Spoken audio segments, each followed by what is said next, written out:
Hey guys, welcome back to Game 3 between Team Naventic and Cognitive Gaming. Series finally poised. It's going to be awesome, so make sure you don't go anywhere. The map is going to be Sky Temple. So very different map to the last two. We've seen a much bigger map, and we'll see how that affects both teams, which team favors maybe a slightly bigger map. Yeah, so without further ado, let's get into it. So, Naventic with the first ban option. Thinking about it. We've seen Sonya both games. Does she get into the game in Game 3? We shall see.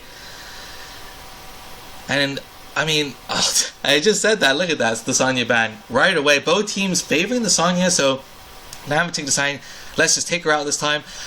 Yeah, I feel like going into this draft, though, you gotta talk a little bit about the momentum from that game to how it's changed so quickly from Cognitive, that huge game one, morale boost. Look at their faces now, much more concentrated. I mean, they were always concentrated, but now, they know the pressure. This is all gonna come down to this moment, right? This is huge for them. If they can win this game, they progress. Talking about places in Korea, these are all, huge factors that, at play here. And Cognitive again deciding that Rhaegar is just too high a priority. Let's just get rid of it. It's Naventic's first choice, their first pick. We don't want to deal with it. Just get rid of it. So, Naventic talking amongst themselves. What are they going to pick up? Sky Temple. You'd expect a Falstad, unless pick ban Falstad. Will we see another Greymane? It's been pretty much pick or banned. Well, not really a lot of bans, it's just been picked almost every single game. Will we see the Greymane come out again? One of those champions that can deal so much damage and just wreck faces, but can also be a champion that maybe, I'm sure both sides have faced numerous times in solo queue, have a lot of experience playing against. Will we see another Greymane? I don't know. Maybe, I'd like to see maybe a Thrall this game instead. At least from one of the teams. I feel like Thrall is really strong on this map. There are a lot of flank opportunities. It's a big map. There's a lot of healing that Thrall can do himself to stay alive. And wow! Instantly. Alright, so the Li Ming gets picked up. Naventic deciding that damage is just too useful and too powerful. We're going to take her. But Cognitive were ready for it. They were like, alright, if Zeratul is open, we are going Void Prison Ma. For sure, man, for sure. And they just went and pretty much just like insta-locked it immediately. And look at it, they're like, can't believe we got these two champions. Oh my gosh, so happy. But yeah, I mean, Naventic gave a lot away for that Li Ming. We'll see if that Li Ming pickup, was worth it in the end. Yeah. But how are they gonna deal? They know now, they know it's gonna be a team fighting team comp by Cognitive with a lot of potential from that Void Prison, a lot of CC probably behind it. They go with the Tassadar, okay? It makes a lot of sense. They get the Vision on Zeratul, right? Obviously, but Tassadar is just a solid pick all around, right? Constant shields, constant support. Those walls are going to be always useful, even if they lack damage. We've even seen, hints of maybe an Archon coming back here and there, but you'd expect a wall. But it's just really useful, and oh my gosh, wow, alright, so we see the Illidan. I would be surprised to see Zuma picking up that Illidan. Again, though, it just feels so much more like, first game Naventic kind of esque comp, where you're going for that damage again, those assassins. I mean, Illidan, we've seen great Illidan play, we've seen some interesting Illidan play that has led to all kinds of, questionable decision making at times, but we'll see how Zuma, well, probably Zuma, how Illidan's going to fare in this match. If you talk about Illidan as a champion on this map, he can do the solo camps. He doesn't always have to be that melee assassin, can do a lot around the map as well. It's just totally, is versatile. He's versatile in how he can be played, non in the team fights. So, Cognitive, how are they going to respond in the bans? They ban the ETC. Okay, that surprises me slightly, just because it would fit their with their Maw and Void Prison really well, but I guess they don't want to deal with ETC on the other side. ETC can be a useful champion, especially with Illidan. It's one of those synergies that you don't talk about very often, because if ETC goes in, the constant auto attack buff around Illidan can actually be kind of useful. You don't see that very often, but it can be powerful. So, Naventic's ban. What are they thinking? Alright, so we've already seen Brightwing in game 1. They know that Cognitive like to, or have the potential to play Brightwing. And on this map, this is, arguably Brightwing's best map with Cursed Hollow. Big map, a lot of soaking potential, so they just get rid of it. And Cognitive go, alright, so you ban our Brightwing, we're going to go Uther. Okay, so for the stuns on Illidan, makes a lot of sense, yeah, with the E-stun, and the Divine Shield on top of it is just going to keep people alive. The only thing I'd say about the Uther pick is, again, it struggles a little bit against burst Li Ming damage. So we'll see if they can keep that, okay in their team, but we'll see. So, and the Murden. Obviously, Murden really, really strong against Illidan with the auto attack slow. Now, wow. So Naventic pick up Tyrael. Alright, now Tyrael is a champion I haven't seen in a long time. In pro play, a lot of people, it's one of those champions that people play and they're like, oh my god, Tyrell's amazing. And people that don't play Tyrell are like, he's garbage. So, yeah, it'll be interesting to see if they're going to go for Sanctification or if they're going to go for Judgment. I'd expect Sancti with the Void Prison and Maw, potentially. But having said that, if you look at their team, they have a lot of pick potential with the Illidan and Li Ming. They can go for the burst with the Judgment as well. It wouldn't be like, wow, this is absolute craziness if they went Judgment. And the Karazim. I personally am surprised Karazim got this far through, and how he hasn't really been played in the whole series. With the Rhaegar being such a high priority pick or ban, I'm surprised that Karazim has made it so far deep into the pick and order phase. Anyway, he's going to be really useful with Naventic, and Falstad's going to be rounding things off for Cognitive. I like it for the disengage. I like, Falstad, just really powerful champion on this map. He can fly around different places. When you're getting temples really on, he can continue to soak and get you that slight lead at the early start as well. But if we just look at the comps overall, a very melee heavy Naventic frontline with Tyrael, Illidan, Karazim's obviously going to get into the team fights as well to do as much healing as possible, and a lot of mobility as well from the side of Naventic. And mobility is never a bad thing on big maps. If you're thinking Sky Temple, mobility, that's why Falstad's always talked about mobility is really important. So Fan on Li Ming, Kenma on Karazim, Zuna on Illidan, McIntyre on Tassadar, Arrow on Tyrael, Iacona on Uther, Coffin Luck on Falstad, Glaurung on Zeratul, Faye on Zagara, and Murden on Caterpillar. Just looking at both sides, it's going to be interesting. I'm really looking forward to this game. So guys, game 3, Sky Temple. Tell your friends about it. Talent ones. Let's see. So I was interested to see what Falstad would pick. And he does go for the Seasoned Marksman, which actually surprises me a little bit because he's not going to get too many marks stacks on this game. And the fact that they're so mobile on Naventic, there was potential for Falstad to pick all kinds of different things on that level 1, but he just decided to go for the marks, for the extra damage. We see Tyrael with the smite going for the extra damage, Illidan going with the shield, all standard stuff. Power Hungry Li Ming on this map, that's interesting, or slightly potentially interesting, because there aren't as many orbs, because it's such a big map. And around temples, obviously, you're fighting around temples, you're not going to get the globes as much, so we've seen different Li Mings pick up different things on a map like Sky Temple for a level 1 talent. So we'll see how that works out. And Zeratul going for globes. Yeah. We've seen all kinds of different builds on Zeratul as well. So we'll see how it goes. Both teams pushing mid. Tyrael soaking, Karazim soaking. And yeah, Uther just chilling in the bush, waiting for Azuna. Azuna shows himself. And just early stuff. Pushing the lane. Illidan really pushing the lane really early. I guess trying to soak the lane. They're going to control the watchtower afterwards. That's the plan. So, now rotating mid. Tassadar just soaking bottom. And he's going to have a great time just with the vision. He shouldn't be caught at all. It's interesting that to talk about Zagar going mid lane, not bottom lane. Doesn't want to go up against Tassadar. I guess, in some ways she wants the creep vision around temples. Makes a lot of sense. Tassadar is really good at clearing creep.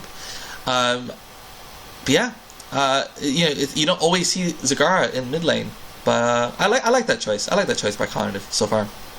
So Falstad, as expected, bottom lane, going to be soaking as long as possible before flying somewhere. Illidan going top, Tyrael mid. Tassadar gets slightly caught. He just ease away. McIntyre's all fine. And, Zeratul, you could argue, kind of wasted his time just being there, if I'm completely honest. But he's going to rotate mid. We got a bit of a skirmish going on in the mid lane. Cattle kind of soaking, dealing with the big Guardian. Nothing too fancy. Illidan staying top.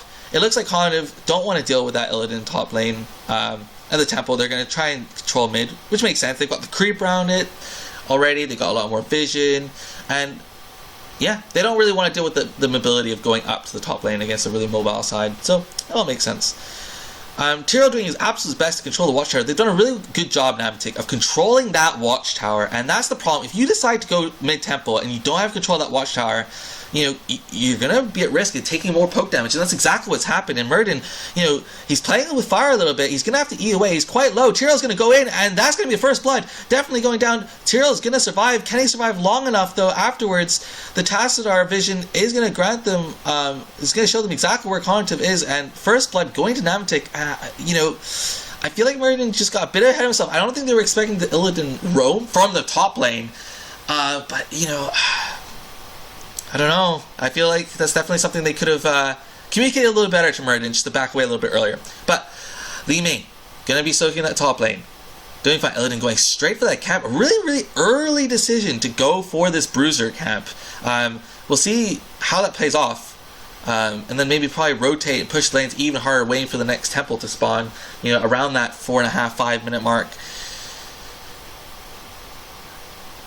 So we see kind of obviously haven't taken their Bruiser camp, so it'll be interesting to see what kind of time they look to be doing that. Zagar's probably going to rotate top and de-push that Bruiser camp, and wow! Falstad getting picked off. They're not actually going to go for boss, are they? No. So Falstad just taking some damage, getting the flyaway. Well done by Cawthon there, because, that was potentially a big problem. A lot of support for Cognitive. A lot of support for both teams, but Cognitive definitely being the underdog, there's definitely a lot of support for them right now, I would definitely say. So, kind of able to de-push that top lane. I feel like, I don't know about that decision to go Bruisers so early. I mean, they're going for the control. They're going to get their siege camp on him that's going to push. But you feel like pushing out the Bruiser camp so early in the top lane, and now kind of doing their own Bruiser camp, that's going to be pushing around when Temple spawns. So basically it's just Naventic saying, we, either going to de-push top and leave Temple while Temple spawns, or we're just going to ignore top lane right away. I feel like they'll lose a lot of experience if they don't clear that top wave when Temple spawns. So it's about 4.5 minutes. It's going to spawn pretty soon. Yeah, I guess this was what they were thinking. So instead they're going to go, right, so we're going to push bottom, but we're going to get our camp really quickly. We're going to push bottom, get the well before the Temple. That's actually a really big deal. If you don't have well, it means you can't obviously replenish your health and your mana while the Temple is fighting the bottom. And it's quite significant. So we'll see if what Naventic decides to do here. Siege Camp is still putting, the fort taking already a lot of damage, already going down to about a third health. So we see Falstad soaking top. They've got the huge Bruiser camps pushing top as well. So it's going to become a little bit of a trade, the bottom fort for that top fort. And we'll see how that plays out for both teams. Cognitive poising to try and get something done. A big orb shows Zeratul. It takes a lot of damage. Murden taking a bit of poke as well. And Naventic completely control. They're up a level in experience already by taking that fort so early. And I feel like they have time now. Yeah, they've done this really well. They've gotten the soak from the temple bottom. They have time to go up and deal with Falstad pushing top lane. And yeah, you gotta say so far Naventic have just out strategized, out planned the build so far in terms of how the map's being played early on in Sky Temple here. It'll be interesting to see what level 10 talents are chosen. It's interesting to see that Li Ming has picked up TP for her 7 talent, goes Disintegrate. 7-sided Strike for Karazim. Now that was something I was definitely looking at. So 7-sided Strike, they're going to go for that extra damage. They're not going Palm, and we'll see if that bites them in the back towards the end. If they can't burst someone with that Karazim 7-sided Strike. But we've got Metamorphosis on Illidan, and we've got Tassadar Wall, which is pretty standard stuff. Zagar going Battle Momentum. I actually prefer Battle Momentum on level 7 quite a lot more than Rapid Incubation. Zeratul going for the Vorpal Blades and extra damage, and just standard stuff with Uther just going for the extra heal. We see Void Prison taken, so Cognitive do get level 10. They're still down a level, and there's a bit of a skirmish in the top lane. Again, Naventic just doing a great job just pushing the lanes really, really quickly. Pushing the lanes, going to do a camp, pushing the lane, doing a camp, getting a little advantages here and there. They got the kill. They're up 2 forts right now, which I can't understate enough this early in the game. You know, pre 7 minutes to be up 2 forts is a big deal. It's reflective on the experience, as we can see. So, Avatar taken by Murden. You know, which is pretty standard stuff. We've seen, you know, some people talk a little bit about when to use Haymaker, but it's a lot more unlikely if it's a solo Murden to be going that Haymaker. So he's going to go Avatar. And Sanctification on Tyrael, as kind of expected, trying to negate that Void Prism Maw potential trouble for their team. So we got Tyrael and Murden just you know, poking each other, tickling each other as tanks often do. Waiting for their teams. Come on, guys, let's do something. But here we go. So Illidan going in, Zeratul blinking away. Murden gonna slow everyone down. Hydralis does come out. It's gonna get cleared up. And again, Tyrael in complete position to deal Sanctification if it's needed here. But again, Cognitive are going to push them away. Murden is going to take a little bit of damage. Disintegrate does come out. Metamorphosis does come out. Void Prison is up. But, Divine Shield is used on Zeratul at the same time. So no Divine Shield. And that means Cognitive has to back away here. They cannot contest this temple. Castle is going to take some poke for his troubles as well. He's like, guys, I'm out of here. And, you know, if you look at the map, we got blue siege camps pushing top. Bruiser camps pushing top. You know, Naventic have got the waves pushing. They've got temple control. Falstad taking a lot of damage. Wall. Zagara is completely caught by that wall. And Zagara is definitely going to go down. Huge mob, but that's not... Is it going to actually matter? Side 7-sided strike goes down. Murden taking some damage. They're going to have to back away. Tyrael's going to try and chase, but he's out of mana. And another big win for Naventic, you have to say. You know, they played the fight really well. They've been patient around their team. But again, Falstad had... You know, they have to go back and deal with that top lane. And if you're Cognitive right now, it just feels like they're struggling. They're struggling to know, you know, they're struggling with the push game that Naventic's putting out. They're struggling with their timings in the team fights. They're getting caught out. That was a great task by a wall by McIntyre, completely catching out Zagara. And without the Divine Shield to help her, she was completely isolated. And, you know, it's going to be taken down. Naventic getting the level 13. So we see a TP build from Li Ming. It's basically to deal with Zeratul.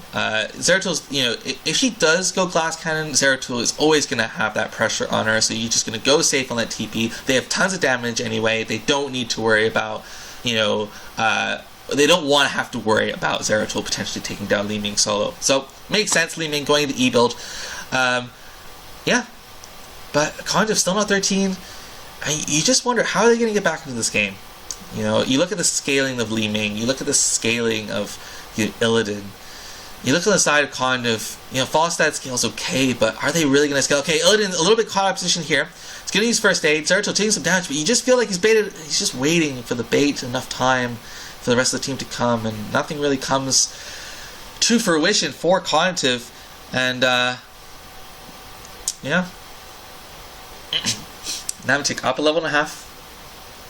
That was an interesting wall. I like that. Let me take a little bit of damage. Just I like that wall. Just keeping the bruiser cap a little bit off the fort, just a little bit longer. It's just little tiny little attention to detail plays of supports that really show how you know your stuff. Really get that every little advantage you can.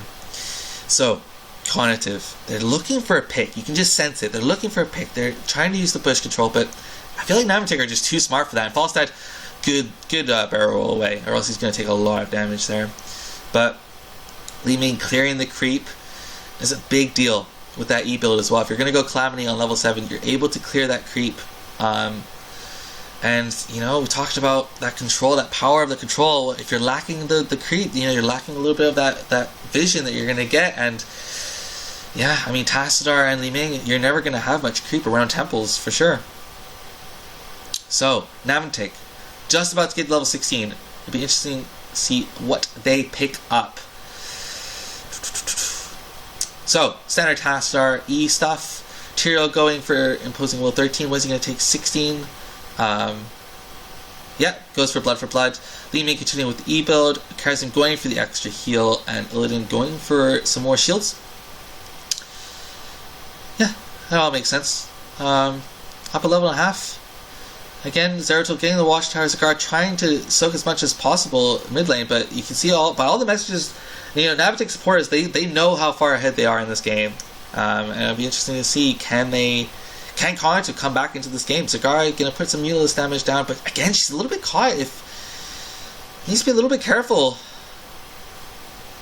Being split like that, you gotta be ever so careful against a really mobile Naventic pick comp. But this is where it's all going to come down to. If there's any chance, it's going to come down to this tempo. It's going to come down to these Void Prisons. That's an alright Void Prison. Will there be any follow-up? Doesn't look like it. Sanctification immediately goes down. Doesn't do a whole lot, but it can disengage. Murden does stun.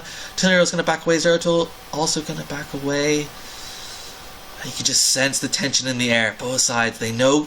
Naventic know Cognitive aren't 16. Cognitive know, though, if they don't do something here, they're just going to fall further and further behind. Good Disintegrate, doing a lot of damage. Divine Shield again, too early on the Falstad. Gust comes out, but Zagar's already cut out. The Gust needed to come out earlier, or the Divine Shield needed to be used. Slightly better timed, and now they're in complete disengage mode. They need to run away.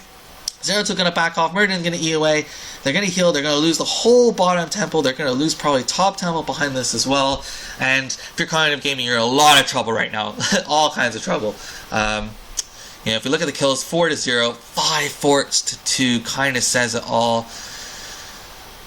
Again, if you're going to play Uther, are we going to see a timing? Are we going to see timing? Are we going to see a pick? Gosh, can't speak today. Good wall. Trying to catch the Zeratul, but he's able to get away. And they're going to give chase, though. I think they're just going to back away now. Get the Watchtower, go top temple. But for level 16 talents, we do see, this level 16 talents, Murden's going to have that more sustain. Falstad's going to have that stun now. All ways that they can get back into the game. But if you're going to play Uther, if you're going to pick Uther, it's all down to those Divine Shield timings. So much so. And again, not quite there. Not quite to the level that they need to get back into the game, that last fight.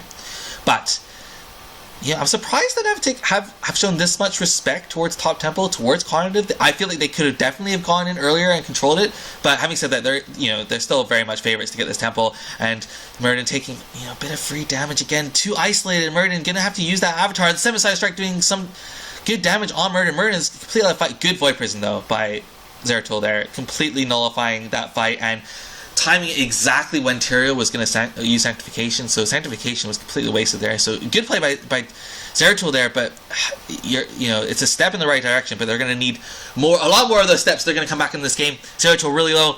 Zeratul out of mana, gonna have to get the Divine Shield. Murden now really low, expecting maybe the Divine Shield himself. He's gonna get healed up a little bit, but Cognitive have to completely disengage. The Maw only catching one person. Yeah, and that's Temple going over to Naventic, and they're going to take more keep damage. They've lost bottom keep, by the way, to those minions and to the temples earlier, and they lost. Did they lose? Yeah, they lost mid keep as well. This is really, really rough for Cognitive. Really, really rough. If I was them, if you look at Naventic's XP, they're at level 19. They need to take a fight before 20. If they let Naventic get to 20, especially with boss potentially being an area for contention, the temples coming out areas of contention, they need to do something pre-20, I feel, or else there's just no way. There's just no way they're going to come back. Cognitive, they know they need to do something. Are they going to? They're going for the desperate boss play. They have to do something. They have to. So it makes sense. They know they need to fight, and the one way to instigate a fight is to try and just go for boss and see if there's a fight. Taz are taking a lot of poke early on there, but yeah, Master, those heals just so useful in these situations. Zeratul, can he get a bit of a pick? Does get a little bit of damage on Karazim, but Karazim's just gonna heal it up before fight really breaks out anywhere. And that Gust catching 4 people, but it's slightly too early. And again, Karazim, good all coming out. Murden taking a lot of damage. They're really clumped the back line from Cognitive. Good Void Prison, though, on 3 people. And can Zeratul now get out, though? He's kind of stuck in that line. He's kind of stuck. Maw does go down. Divine Shield used really preemptively on Zeratul. Tyrael going really low. The Tyrael is going to fall. Illidan now kind of a little caught in position. He needs to back away. Uses the shield. Metaphorist goes back in. Tries to counter engage. Tries to buy a bit of time. Oh, he's going to be a little bit caught on that wall. Good blink out by Zeratul. Illidan manages to get away. Uther has to back away. Murden really low as well. And in the end, it's only one that falls. Tyrael does fall, though. And it's a good little win for Cognitive. But is it going to be enough with Naventic so close to level 20 and keep taking so much damage in the top? We're going to see. Yeah. Naventic playing really, really smart. They're going to pick up these siege minions. They're going to hit 20 pretty much off of this. They're going to be pushing bottom the whole time, the siege minions, while Temple is being contested. And if you're Naventic, you've got all the time in the world to look for the right engage, the right team fight. And if you're on the side of Cognitive, you need to really look for a pick or something on, we saw Zagara get caught on that wall. The Observer didn't really see it, but Zagara with no mana or health, this is really bad news if you're a Zagara fan. And good Gust is going to save her, though, and Karazim used ult as well, so really, really well timed Gust, and that's going to keep Cognitive in contention for this. They know they need to go. Illidan does get caught by the Merton Q and does go down. Really good pick there from Cognitive, and if they can get this Temple, these are all the right plays to be making right now. They're going to need a lot, though. They're going to need a lot of plays to get back into this, and immediately Naventic are, the fact that it's still 4v5 and they're still, right at the front here, looking right at the faces of Cognitive, just shows you how much they know that they're ahead. Ooh, Void Prison catching 2 people. Tyrael did use Blood for Blood, so no Blood for Blood available. That Zeratul so low. Divine Shield having to be used again. Murden going really low. Again, Gust having to be used. And Li Ming, dishing out so much damage over time. And yeah, Temple, it's going to take down the top keep. We got minions pushing bottom. Shields are almost out on the core. Cognitive know that they need to get to 20, but they're taking core damage. And Cognitive, they're in all kinds of world of pain right now. We see the Hardened Shield come out for Tyrael. We see the Storm Shield on Tassadar. Double Storm Shield from the Karazim as well. And it's just going to keep everyone alive. And unfortunately, the time is ticking for Cognitive here. I feel like you just need to go for one, just go for a crazy team fight, desperate engage. You have to do something. I don't feel like this is going to do it. You can't go for siege minions here, or bruiser camp here. It's just not going to do anything. Even if you get the camp, you're going to lose more soak to Naventic. Naventic can probably go steal siege minions bottom if they want. They can continue to push the lanes even further. And if the lanes are all pushed, they can then do boss. And this is what I'm talking about. But if you're Cognitive, you'd have to do something great. Gust, 4-man. Gust into everyone. Illidan taking a lot of damage. Sanctification, though, does go down. That's a really good sanctification. Karazim all does go down. Does go off. Murden going low. Karazim going pretty low. Falstad is going to go down. And that's a whole bunch of problems. The reset's going to come down. Murden is going to go down. Uther's going to go down. And this is going to be game for Naventic. They are going to take the series 2-1 over Cognitive. And just, again, a really well executed decision making by Naventic, and that screenshot cool as ice. And this is what makes great players great. They lost a great game by Cognitive in game 1, but they came back really, really strongly in game 2 and in game 3. You have to say, I feel like the draft from Cognitive in this game, I don't know, I feel like they gave too much away to Naventic. They gave away the Li Ming. They gave away a great mobile team on Sky Temple is always so difficult to deal with. And yeah, fair play to Naventic. You gotta say GG, and they're pumped, and a bit of BM there as well. And yeah, you can definitely tell how much it means to them. Look at that. And they know now that they're going to be going to Korea. A good, huge win by Naventic there. So well played to them. And I'm interested to see what you guys think about the game. If you have any comments about the drafts or how the players executed any of the plays, please let me know in the comments. Until next time, bye.